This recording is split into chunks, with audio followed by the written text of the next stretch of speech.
saya akan coba lacak pengertian langit di dalam penafsiran ayat 19 surah Al-Baqarah ini. Nah, saya sudah seperti yang biasa saya sebutkan di dalam ikhtiar saya untuk menuliskan pemahaman tentang langit relatif lebih utuh. Saya coba merujuk tafsir Babon. Yang pertama itu adalah tafsir At-Tabari yang ditulis di pertengahan abad keempat Hijriah. Kemudian juga Al-Qurtubi, tafsir yang ditulis di pertengahan abad ke-7. Kemudian Ibnu Katsir, ini kitab tafsir induk, tafsir terbaik, dan juga tafsir Jalalain, tafsir wajibnya santri-santri pesantren salaf. Dan saya coba lengkapi dengan penafsiran dari ulama-ulama yang lebih belakangan, seperti Imam Syaukani di dalam Fathul Qadirnya, dan juga mufasir yang biasa dirujuk sebagai bagian dari kelompok pembaharu, yaitu tafsir Al-Maraghi, dan tentu tafsir Mutahhir yang ditulis oleh Syekh Wahbah Zuhaili yang baru wafat tahun 2015 kemarin, yaitu tafsir Al-Munir. Nah, ketika saya coba untuk melacak pengertian langit dari 7 kitab tafsir ini, ternyata saya hanya menemukan di 2 kitab tafsir, yaitu tafsir Al-Qurtubi dan tafsir Fathul Qadir. 5 kitab tafsir yang lain, At-Tabari, Ibnu Katsir, Jalalain, Al-Maraghi maupun Al-Munir, itu tidak memberi pengertian langit ketika menafsirkan ayat 19 surah Al-Baqarah ini. Nah, kita lihat tafsir pertama, pengertian langit yang pertama yang diberikan oleh tafsir At-Tabari. Jadi At-Tabarinya bisa dilihat di warna biru yang di atas tengah. Kemudian yang kanan atas itu Al-Baqarahnya. Kemudian yang lebih bawah itu angka 19. Berarti Al-Baqarah ayat 19. Ya. Nah, langit itu dipahami sebagai kullu ma alaka fadallaka. Jadi setiap apa-apa yang di atasmu wadallaka dan menaungimu. Itu pengertiannya. Wa min hukila lisaqfil bait samaun. Dan dengannya, dengan pengertian ini, maka saqfil bait, atap rumah, itu juga disebut sama langit. Dan langit itu juga dimaknai sebagai was-samaul mator. Langit itu juga disebut hujan, itu juga disebut langit. Ya. Disebut demikian karena turunnya hujan itu dari langit. Seperti qala Hasan ibnu Sabit, seperti dikatakan oleh Habsan bin Sabit, diyarun min bani Hashas kafrun. Jadi negeri dari Bani Hashas itu sepi. Mengapa? Tu'affi rawamis wassama. Karena jadi wilayah itu sepi karena tidak disinggahi oleh ular-ular dan hujan. Nah ini. Jadi ya kenapa ini negeri itu sepi? Karena tidak disinggahi oleh ular dan hujan. Ya, kenapa kok harus ada kata ular begitu? Atau juga dikatakan di tempat yang lain, idza saqatas sama'u bi ardin qaumin. Hingga ketika turun hujan di di wilayah suatu kaum begitu. Jadi hujan itu disebut dengan langit. Nah, ini pengertian yang disampaikan di dalam tafsir At-Tabari. Nah, jadi sesuatu yang di atas.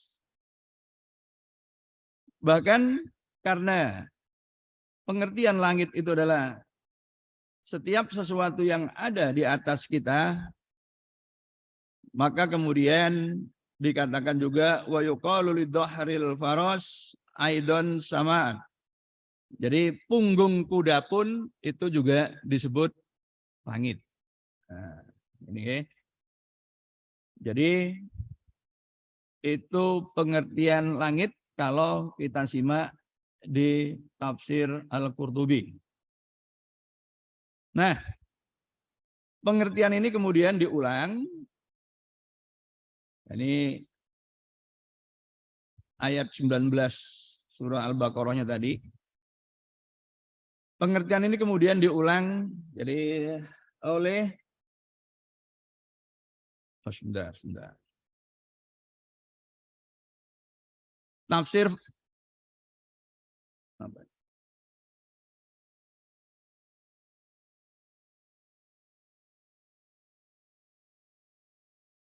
Sebentar, okay. Di dalam tafsir Fathul Qadir. Nah.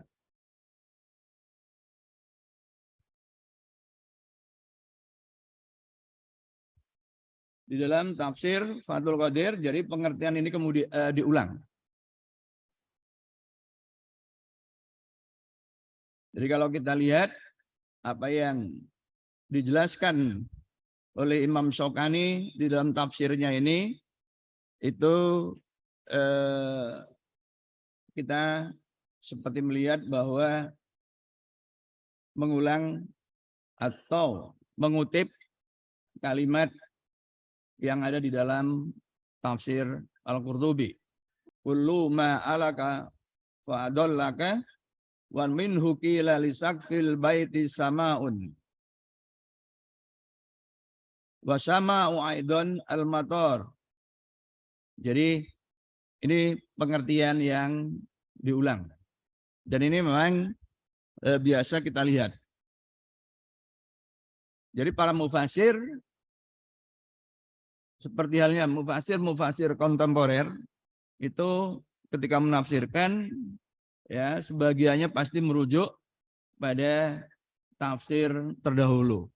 Nah, kita lihat apa yang ditulis di dalam Fathul Qadir itu tampak seperti pengulangan yang disampaikan di dalam tafsir Al-Qurtubi. Nah, jadi saya fokus pada pengertian tentang langitnya. Jadi sesuatu yang ada di atas kita dan menaungi kita. Nah, kemudian meskipun At-Tabari itu tidak menjelaskan pengertian langit di ayat 19-nya, tetapi menyebutkan itu di ayat 22. Jadi ayat 22 surah Al-Baqarah itu merupakan ayat kedua yang memuat kata langit. Alladzi ja'ala lakumul arda firasha was samaa'a binaan wa anzala minas samaa'i ma'an fa akhraja bihi minas samarati rizqan lakum fala taj'alu lillahi andada wa antum ta'lamun. Jadi ini adalah ayat kedua yang memuat kata langit, dan kata langitnya dalam bentuk isim ma'rifah mufrad as-sama. Jadi dia yang telah menjadikan untukmu bumi sebagai hamparan, dan was-samaa binaan, dan langit sebagai atap. Wa anjala minas samaa'i ma'an. Jadi di sini kata langit disebut 2 kali. Nah, At-Tabari sebagai tafsir terlengkap yang paling awal menjelaskan pengertian langit itu di ayat ke-22-nya. Ya, qala Abu Ja'far wa innama sumit sama'u sama'an, ya, la aluha alal ard wa ala sukaniha min khalqihi. Jadi disebut langit karena tingginya di atas bumi dan di atas penghuninya.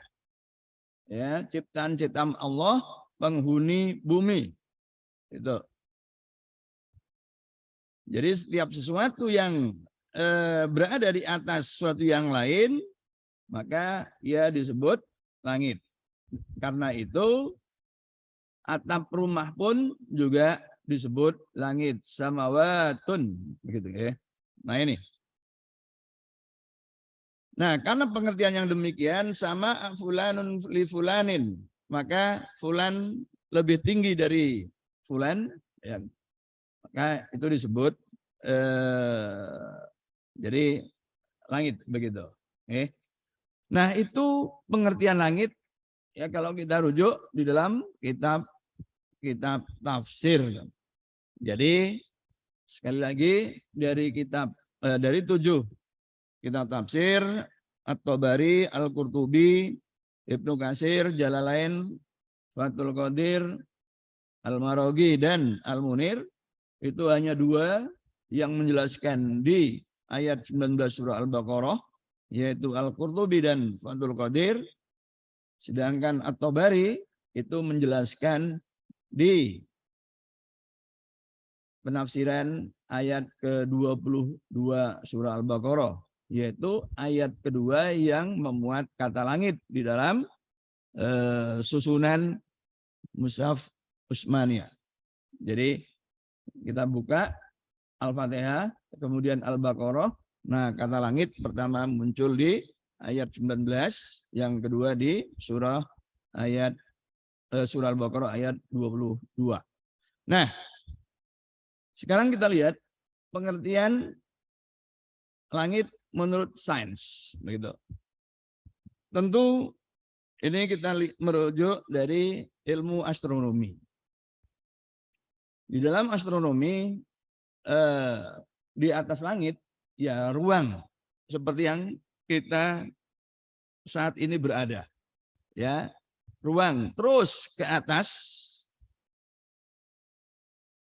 Lalu kemudian di atas itu ada, nah kita lihat ini ada bintang-bintang. Jadi ini video ini, oke, jamaah, ini video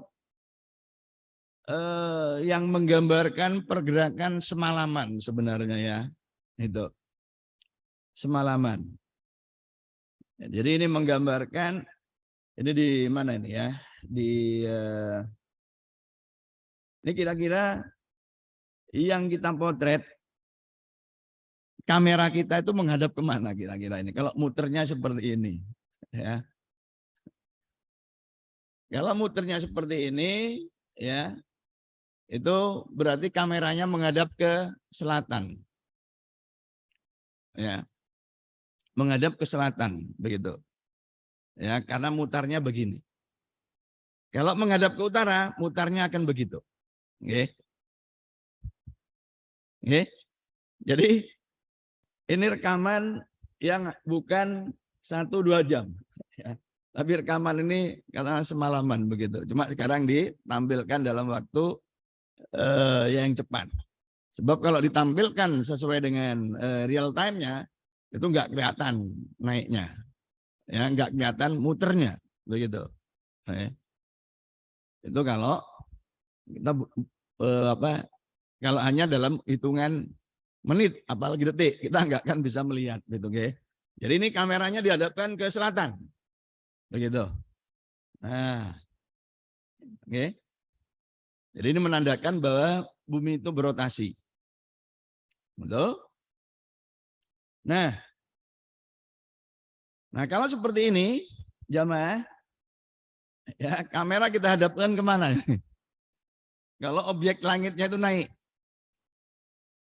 Kalau objek langitnya naik, kamera kita hadapkan ke arah timur. Oke. Ini.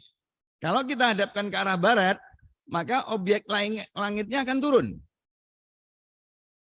Oke. Karena barat itu kan maghrib. Maghrib itu tempat terbenam. Waktu terbenam. Masyrik, timur itu masyrik. Masyrik itu tempat terbit.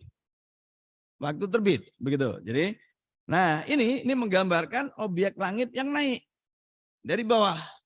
Berarti terbit. Berarti kamera kita itu kita arahkan ke timur. Nah ini. Nah kalau yang tadi, ya ini balik. Ini jadi kalau muter begini, ini berarti ke utara atau selatan. Tapi dalam video ini kita arahkan ke selatan. Oke, itu. Nah, jadi dengan memperhatikan pergerakan benda langit, kita tahu arah timur, barat, utara, selatannya. Nah, tadi disebutkan bahwa langit itu sesuatu yang berada di atas kita. Jadi sebenarnya itu adalah ruangan. Jadi kalau secara astronomis itu adalah ruang di atas kita. Ya. Nah, ruang di atas kita itu seberapa ujungnya itu berapa jauh? Ya. Nah, kalau kita merujuk ilmu pengetahuan yang menyebutkan, jadi ini pengetahuan yang terkini, bahwa nanti itu akan dikoreksi, itu lain lagi masalahnya. Nah, sekarang itu ilmu pengetahuan menyebutkan bahwa usia jagat raya kita itu sekitar 13,7 miliar tahun. Ya, 13,7 miliar tahun. Jadi angkanya ini disebutkan begitu. Ya. Jadi artinya nanti ya urut-urutannya nanti setelah ini kita pengertian langit. Nah, kita coba memahami usia jagat raya itu. Berarti jagat raya itu lahir. Ya, lahirnya kalau dalam Al-Qur'an itu diawali dengan kun. Nah, kun itu ya dalam hitungan ilmuwan itu terjadi 13,7 miliar tahun yang lalu. Nah, kalau usia jagat raya kita itu 13,7 miliar tahun, maka ukuran jagat raya itu kira-kira berapa? Oke, begitu pertanyaannya. Maka cara menghitungnya begini. Kecepatan paling tinggi di alam semesta itu adalah kecepatan cahaya. Jadi artinya ukuran jagat raya kita, karena ketika kun itu terjadilah alam semesta ini. Terjadi alam semesta itu berarti munculnya ruang dan waktu serta isinya. Jadi sebelum itu tidak ada apapun kecuali Allah dalam kesendiriannya. Tidak ada ruang, tidak ada waktu, tidak ada materi ini. Ya. Nah, ini penciptaan. Nah, maka ketika kun, yang ilmuwan itu menyebutnya dengan bang, teorinya disebut Big Bang, nah itu terjadi penciptaan ruang, waktu, dan segala isinya. Nah, kemudian ini mengembang. Ya, nah, yang kecepatan tertinggi itu adalah cahaya, yaitu 300.000 km per detik. Maka ukuran jagat raya itu berarti adalah jarak yang ditempuh oleh cahaya selama 13,7 miliar tahun. Nah, 13,7 miliar tahun itu ini kan terus ini meluas gitu ya. Ukuran jagat raya. Nah, kalau begitu kita hitung sekarang R-nya itu berapa. Nah, merujuk usia jagat raya. 13,7 miliar itu berarti 13 dengan 09. Ya, 13,7 10 pangkat 9. Karena tahun berarti 1 tahun itu 365 hari. Dalam 1 hari itu 24 jam. Dalam 1 jam itu 60 menit. 1 menit itu 60 detik. Jadi 13,7 miliar tahun itu setara dengan berapa nih? Kita hitung dulu, kita sebut dulu. Coba, siapa yang langsung lancar membaca angka ini ya? Kalau sepanjang ini gimana coba bacanya? Gak mudah juga kan? Karena paling banter biasanya kita punya uang jutaan. Kan gitu. Masih bisa dibaca dengan baik. Kalau begini gimana bacanya ini? Jadi ini 432.443 triliun 200 juta 200 miliar detik. Bacanya juga susah deh ya.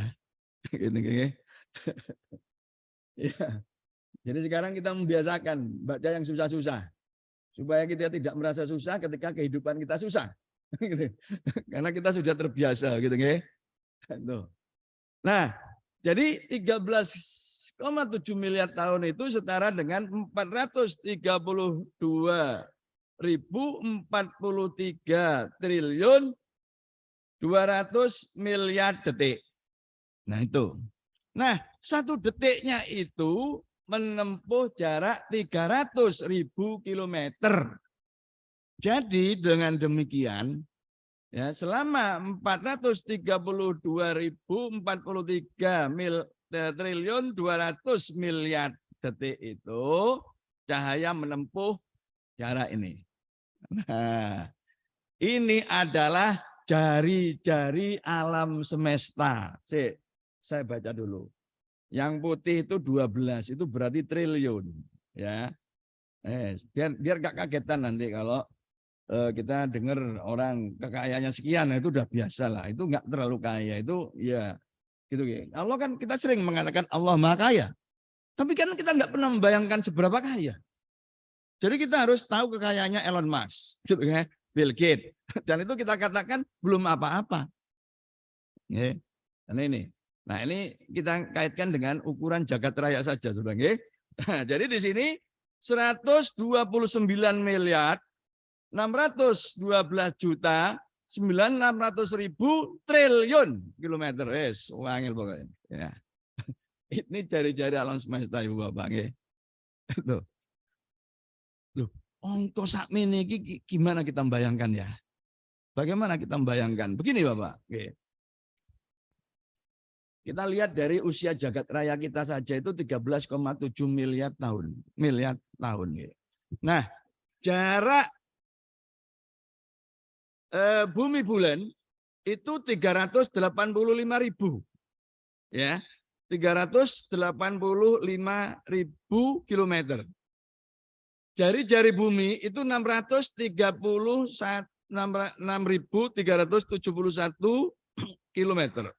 Jadi jarak bumi bulan 385.000 itu dibagi 6, itu kira-kira 65.000 kali, ya, 65.000 kali itu jaraknya. Nah, sedangkan jarak matahari bumi itu 149 juta. Itu hanya 8 menit perjalanan cahaya. Ya. Jadi cahaya matahari yang sampai ke kita itu membutuhkan waktu 8 menit untuk sampai ke kita. Nah, ini miliar tahun. Jadi 1 tahun itu sendiri sudah berapa menit kan gitu ya. Nah, kemudian dikalikan 13,7 miliar. Jadi ini jarak yang amat sangat besar dan tidak mungkin ditempuh oleh perjalanan manusia dengan pesawat apapun. Ya, karena kecepatan pesawat kita itu amat sangat rendah. Kecepatan cahaya itu 300.000 km per detik. Sedangkan pesawat komersial kita itu sekitar 1.000 km per jam. Ya, per jam bukan detik. Jadi kalau 1.000 km per jam itu kemudian kita jadikan detik, itu ya kira-kira nggak sampai 300 meter per detik. Ya. Jadi amat sangat kecil, amat sangat rendah, begitu nih. Nah itu. Nah jadi ya itu ukuran jagat raya. Ya kita beri ilustrasi. Nah tapi kalau kita melihat ke atas ketika siang, langit itu biru, lalu terbatas, tidak ada apa-apa. Demikian juga dengan kalau kita lihat di malam hari. Ya, yang ada hanya permukaan yang terbatas, lalu ada bintik-bintik itu. Nah, ilmuwan menggunakan teleskop untuk melacak, dan teleskop yang bukan terbesar, tetapi yang jangkauannya terjauh, itu adalah teleskop Hubble, ya, yang di teleskop Hubble itu menariknya tidak berdiri di bumi, tapi mengorbit pada ketinggian 570 km dari bumi. Diterbitkan diorbitkan 24 Februari 1990. Itu Februari atau April gitu. Nah, ini teleskop yang ketika membangunnya melibatkan 10.000 ilmuwan dan insinyur, menghabiskan anggaran $2 miliar. Ya, ini teleskop anggarannya $2 miliar. Kalau $1 15.000, ini berarti senilai sekitar 30 triliun. Jadi orang-orang di luar kita di sana itu berani membuat teleskop yang kita sebut cuma teleskop begitu ya. Tapi 30 triliun ya. Itu loh ya. Nah ini ya. Nah, jadi kemudian dipotret ya itu. Nah, ternyata dalamnya langit itu seperti ini. Amat sangat kompleks, amat sangat indah begitu. Seperti kalau kita melihat akuarium ya, di dalamnya sangat dinamis, sangat pergerakannya. Nah, kemudian akhir 2021 yang lalu, 25 Desember, dibuat teleskop yang lebih besar lagi, ya, dibangun selama 25 tahun, melibatkan 17 negara, menghabiskan anggaran 5 kali lebih mahal dari teleskop sebelumnya, teleskop Hubble, yaitu 10 miliar dolar atau sekitar 150 triliun. Ya, ini. Maka kemudian ini bisa dipotret sampai jarak sekitar 5 mil sekitar 10 miliar tahun cahaya kedalaman seperti itu ya. Nah, ilustrasi besarnya ruang angkasa kita ya. Ini bumi yang dengan jari-jari 6.371 km tadi, bila digambarkan dalam sistem tata surya ya, itu nyelempit di kanan bawah itu ya, planet ketiga setelah Venus dan Merkurius. Nah, baru kemudian setelah bumi itu adalah Mars. Nah, ketika sistem tata surya kita masukkan ke galaksi kita, galaksi Bima Sakti, nah kita berada di tepi galaksi Bima Sakti yang jari-jarinya atau diameternya itu sekitar 105.700 tahun cahaya, ya. Itu diameter galaksi. Nah, kalau galaksinya kemudian kita tempatkan di dalam kumpulan galaksi, ternyata dia juga ada di tepinya. Dan ketika kemudian tepinya ini dimasukkan lagi dalam apa yang kita sebut dengan super cluster lokal, ternyata juga masih ada di tepinya lagi. Nah, di tepinya lagi ini kalau kemudian kita gambarkan ternyata juga masih berada di tepi jagat raya.